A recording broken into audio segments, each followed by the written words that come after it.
చిన్నప్పటి నుంచి చెబుతున్నారండి యేసు ప్రభు సిలువ వేయబడ్డాడు మన కొరకు.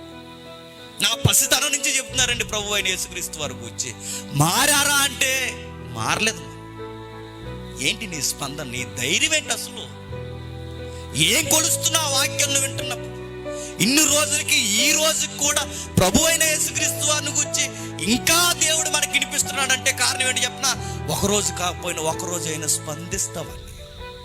స్పందించకపోతే వినని వాడిని అలా తీసేయాలో కూడా ఆయనకి బాగా తెలుసు. 2021 ఏమున్నదనుకోకండి.